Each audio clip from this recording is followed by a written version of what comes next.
ngurus rumah, ngurus pasangan, terus juga nyiapin meeting pastinya kan. Kita harus bikin yang namanya skala prioritas. Oke, pertama skala prioritas. Kita pahami dulu tanggung jawab utama kita tuh sebenarnya di mana. Atau mungkin saya, let's say sebelum saya ngobrol nih sama Bu Lely ya, mungkin saya ada rasa deg-degan atau mungkin saya ada.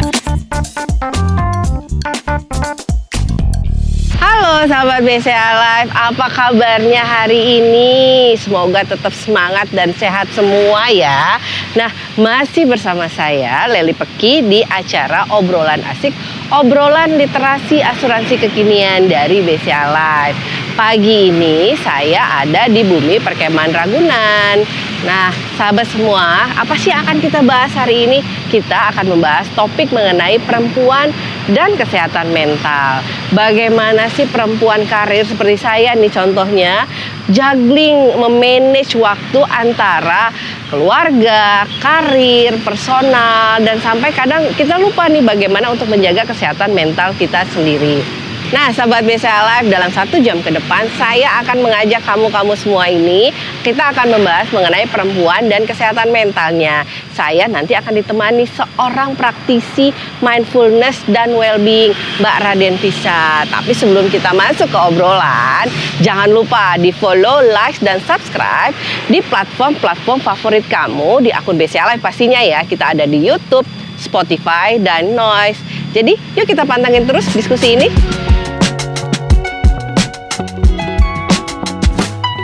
Sahabat, saya akan mengundang nih Mbak Raden Prisya dan nantinya pasti akan ngobrol-ngobrol dengan kamu semua. Udah sampai di mana nih Mbak Prisanya? Kita cari. Selamat pagi. Oh, ini dia. Apa kabar Mbak Prisya pagi? Baik, semoga gimana? Tetap semangat ya, saya pasti sehat dong. Ini kan tahun baru, kita semangat baru nih. Mbak Prisya boleh dong disapa-sapa nih sahabat-sahabat BCA Live di rumah Mbak. Iya. Halo sahabat BCA Live, saya Raden Prisya, Mindfulness and Wellbeing Practitioner. Hari ini kita bakal ngobrol-ngobrol bersama dengan Ibu Lely ya, tentang peran perempuan dan juga berbagai dinamikanya. Bener sekali Mbak, buat saya nih ya perempuan, saya tuh setiap pagi tuh ini ya juggling antara bagaimana ngurus anak sekolah pasti ya. Betul. Ngurus rumah, ngurus pasangan, terus juga nyiapin meeting pastinya karena kantor pasti pagi-pagi udah meeting. Betul. Apalagi ibu wanita karir seperti Ibu Lely ini dan sepertinya banyak ibu-ibu di luar sana yang juga juggling dengan pekerjaan dan juga kehidupan personal. Iya. Nah, karena tadi kan kita belum nyebut nih, karena kita mikirnya orang. Nah, kita nggak ngomong nih bagaimana kita menjaga diri kita nih, kadang kita lupa. Betul banget. Bener, jadi nanti 1 jam ke depan saya bersama Mbak Prisya, kita akan ngobrol bagaimana sih kita memanage antara waktu kita, antara diri kita dan juga di luar yang tadi banyak ya, ada karir, pekerjaan, keluarga, dan juga relasi pastinya di acara Obrolan Asik, obrolan literasi asuransi kekinian dari BCA Live. Mbak Prisya, kita lagi ada di Ragunan nih, suasananya enak banget gak sih? Ijo-ijo ya. Iya benar, banyak suara burung, masih ada kedengaran suara jangkrik loh di sini. Nyaman banget, fresh banget suasananya. Iya nih, jadi sahabat BCA Live, nanti dalam 1 jam ke depan saya dan Mbak Prisya akan ajak kamu ngobrol-ngobrol mengenai perempuan dan kesehatan mental di Bumi Perkemahan Ragunan nih. Kita sambil jalan-jalan ya Mbak. Yuk, nanti kita lihat semuanya di sini.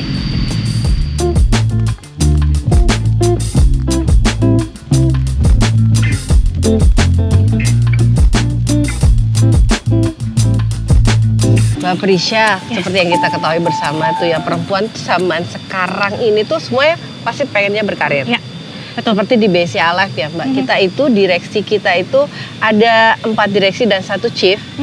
Itu 4 perempuan, laki-laki cuma 1. Luar biasa. Nah, fenomena ini tuh bener-bener kan sekarang perempuan-perempuan ini karirnya itu sudah pesat ya, seperti itu. Nah, bagaimana nih kalau menurut Mbak Prisya, bagaimana sih sebenarnya perempuan itu perlu menyeimbangkan antara, pasti dia punya kan personal goals karirnya dan juga untuk dirinya sendiri. Seperti itu. Gimana menurut Mbak Prisya?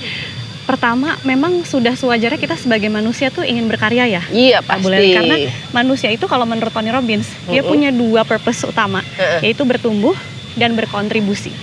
Gitu. Nah, bicara tentang keseimbangan, sebenarnya itu dimulai dari diri kita sendiri dulu. Oke, jadi sebenarnya dari diri kita nih. Kita yang paham porsi seimbang itu seperti apa. Karena seimbang buat saya, beda dan ya. seimbang buat Bu Leli itu berbeda. Oke, jadi karena tuntutannya juga pasti beda-beda. Nah, gimana caranya? Gimana caranya kita paham? Caranya adalah kita pastikan diri kita terawat dulu. Nah, yang pasti nomor satu sebenarnya diri kita ya. Betul, karena kalau kita terawat, self care kita baik, kita cukup mencintai diri sendiri, nanti kita aware. Kita aware dengan seberapa. Oh, mungkin karir saya 5 kali seminggu atau terlalu menyita banyak waktu. Atau mungkin saya bisa berkarir hanya 2 kali seminggu. Untuk saya yang mungkin usaha sendiri dengan ibu yang bekerja kantoran, keseimbangan itu akan berbeda. Jadi pastikan kita punya awareness dulu terhadap diri kita sendiri, cukup kenal dengan diri kita sendiri, baru kita akan tahu porsi seimbangnya kita itu seberapa.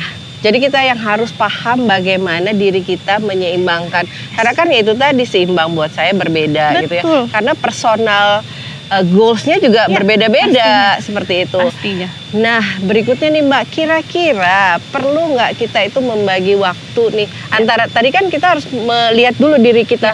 Perlu nggak bagi kita itu untuk menyeimbangkan membagi waktu antara diri kita sama di luar sana. Itu kan sebenarnya demand-nya banyak banget ya. Anak, belum lagi anak, mama minta ini itu, belum lagi pasangan, belum lagi bos di kantor, belum lagi teman-teman, keluarga, orang tua. Pusing gak sih Mbak? Pusing banget, kadang-kadang bisa begitu overwhelmingnya ya teman-teman sahabat BCA Live ya. Jadi gini, kalau kita bicara waktu yang cuma 24 jam? Cuma 24 jam sehari, kita harus bikin yang namanya skala prioritas. Oke, pertama skala prioritas. Kita pahami dulu tanggung jawab utama kita tuh sebenarnya di mana. Kantor seberapa menyita, keluarga sudah pasti, apalagi kita seorang ibu ya Bu ya, atau mungkin sahabat BCA Live yang punya anak ya, berkeluarga, pasti ada tanggung jawab keluarga yang tidak bisa kita kesampingkan. Iya, nggak bisa dong, anak tuh ya biasanya rata-rata nomor satu ya. Jadi kita itu bisa dituliskan tuh. Oke, saya nomor satu yang paling penting adalah ini. Kira-kira berapa jam dalam seminggu? Atau mungkin ya udah saya kerja sekian jam dalam seminggu, tapi setiap saat bisa diganggu dengan anak. Biasanya seperti itu ya. Iya dong. Karena nggak mungkin anak WA gitu ya atau anak kita balas. Kita nggak balas. Nggak mungkin anak di mute ya. Nggak mungkin anak di mute. Nggak mungkin. Jadi kita pahami dulu skala prioritas kita, dan kemudian kita bisa cek seberapa waktu-waktu yang kita gunakan untuk profesional, untuk personal misalnya, atau untuk diri sendiri gitu ya. Nah nanti kita coba lihat aplikasinya setelah kita bagi. Oke, jadi sebenarnya kalau memanage antara time management itu, jadi kalau kita mungkin biasanya kalau saya di kantor tuh ya, kita harus memanage time management tim. Ya. Tapi kita kadang lupa time management diri kita sendiri itu perlu banget ya. Jadi yang tadi 24 jam, berapa portionnya ini buat anak, buat karir. Kalau karir udah pasti 9 jam ya. Nah, jam 8 sampai jam 6 sore. Belum lagi ditambah di jalan. Nah, sisa waktu yang sedikit itu harus pinter-pinter pastinya ya Mbak. Betul, dan ini ada cara nih ya buat sahabat BCA Live untuk bisa memanage. Salah satunya adalah dengan journaling Bu. Jadi kita tuliskan, kita seperti membuat report atas diri sendiri dan membuat planning atas diri sendiri. Nah, ini baru nih. Jangan cuma reporting kepada atasan aja ya. Kita bikin annual report ya Bu setiap tahun. Pernah nggak bikin annual report untuk diri sendiri? Belum pernah. Saya sendiri juga baru belajar beberapa tahun yang lalu. Oh gitu. Saya belum pernah nih. Kalau dulu kan nulis diary pada saat kecil ya kita. Nah setelah gede itu catatan cuman buat to do list kerjaan. Atau achievement. Tapi kayak seberapa kita frekuensi berolahraga, seberapa kita grounding, let's say, atau kita kena matahari. Matahari itu penting banget ya. Kayak hari ini nih kita kena ini nyaman matahari. banget nih. Banyak hijau-hijau, ada sinar matahari, seger banget dan obrolannya jadi semakin seru. Berarti kalau saya bisa simpulkan, kita tuh harus prioritaskan satu, membagi waktu. Terus juga kita tadi journaling ya. Kita menulis apa saja yang kita lakukan. Kalau sekarang biasanya orang apa saja itu shopping list. Iya. Jadi jangan cuma shopping list, tapi kita sudah berapa jam kita tadi membagi waktu untuk diri kita, grounding. Terus juga kita mungkin melihat diri kita ya, refleksi ya. Betul. Saya mau kasih tips ya buat sahabat BCA Live ya, bisa lakukan ini setiap pagi. Coba journaling, hari ini mau ngapain aja, ditemani dengan mungkin kopi atau teh favorit. Kemudian kita seruput dengan sadar ya. Nanti mungkin di akhir kita bisa sedikit latihan mindfulness kali ya Bu ya. Boleh, menarik sekali. Nah itu kita sambil jalan lagi nih Mbak Prisa.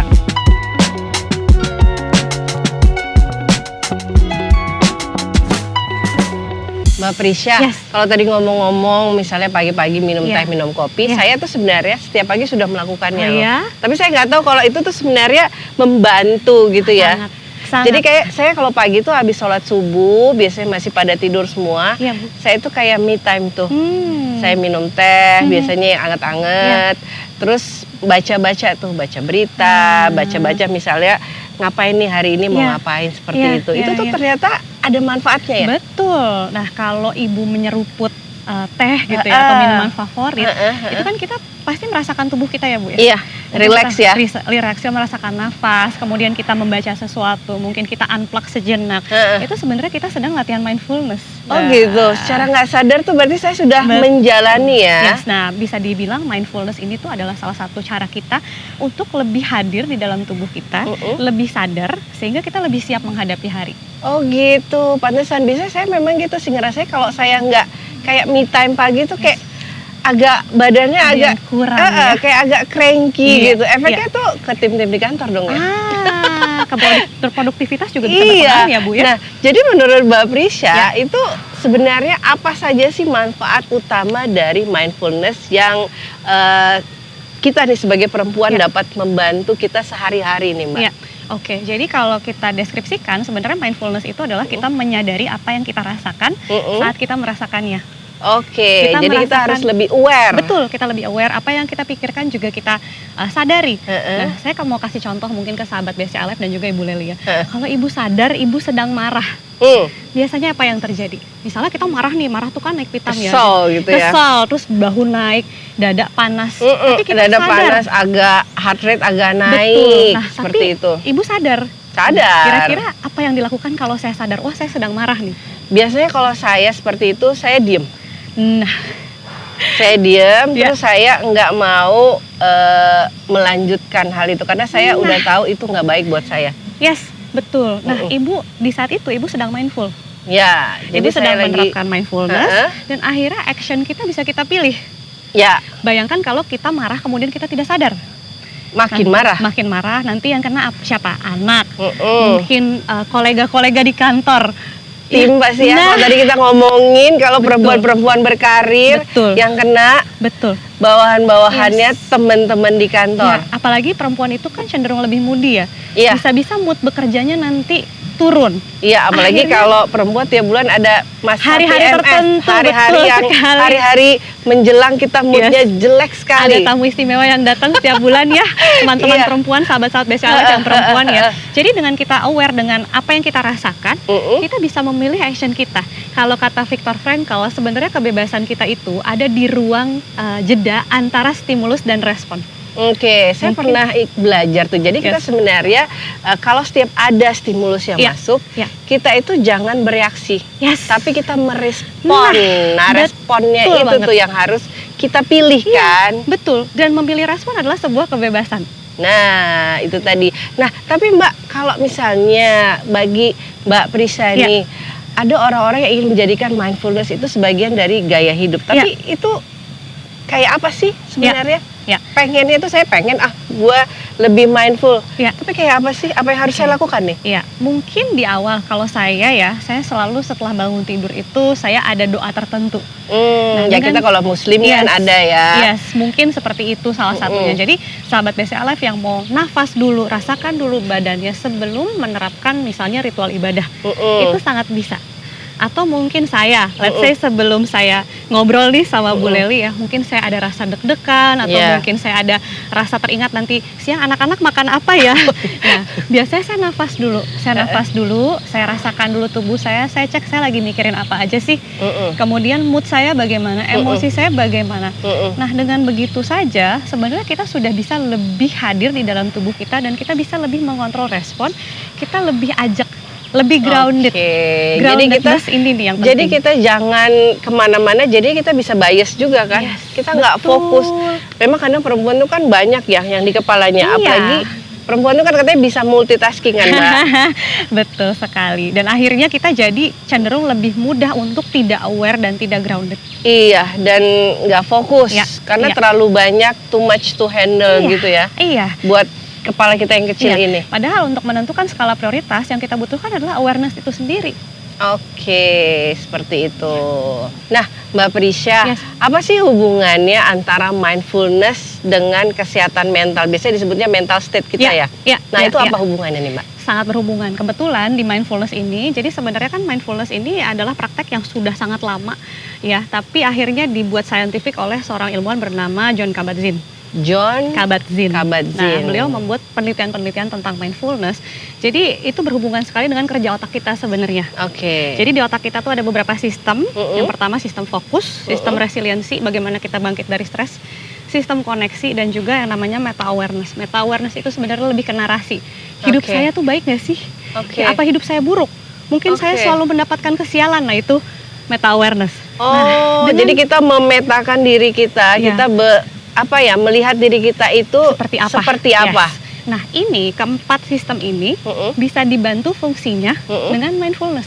Oke, jadi bagaimana kita melihat diri kita. Ya. Jadi kita biasanya kan kita kebiasaannya cuma ngelihat orang ya, menjudge orang si A, si B, si B. Betul. Nah, kita harus mulai tuh menjudge diri kita sendiri ya. Ya, kita harus menyadari, menilai diri kita. Menilai, kemudian kita meningkatkan fokus, meningkatkan empati, kemudian juga bagaimana kita lebih mudah bangkit dari kondisi yang tidak baik, tidak nyaman. Kalau kita bicara dari faktor-faktor ini saja sebenarnya sudah sangat mempengaruhi, karena bagaimana kita melihat kesalahan kita itu bisa berujung depresi misalnya. Nah, iya tuh banyak kan pasca pandemi kayaknya orang mulai tingkat depresinya makin sering ya, karena stresnya makin tinggi. Betul. Kan. Jadi kita memang apalagi di era seperti sekarang ya, di mana informasi itu terpapar luar biasa setiap saat, kita perlu extra awareness untuk bisa menetapkan batasan juga boundaries kita. Tadi kan pikiran kita juga harus memilih mana yang prioritas, mana yang penting seperti itu ya. Nah, Mbak Prisa, sebenarnya apa sih tantangan terbesar kita dalam mempraktekkan mindfulness nih? Sebenarnya seperti yang saya katakan tadi ya Bu, betapa besarnya paparan informasi di zaman sekarang. Betul. Sekarang itu kita bisa scrolling mungkin aplikasi sosial media tanpa kita sadar, udah jam berapa nih? Iya, kita nggak sadar kalau buka sosmed tuh kayak tiba-tiba, loh kok udah sejam aja. Betul. Dan sebenarnya otak kita capek nggak sih Bu? Capek sih, apalagi kalau ngelihat yang agak-agak kurang nyaman dikonsumsi informasinya. Betul.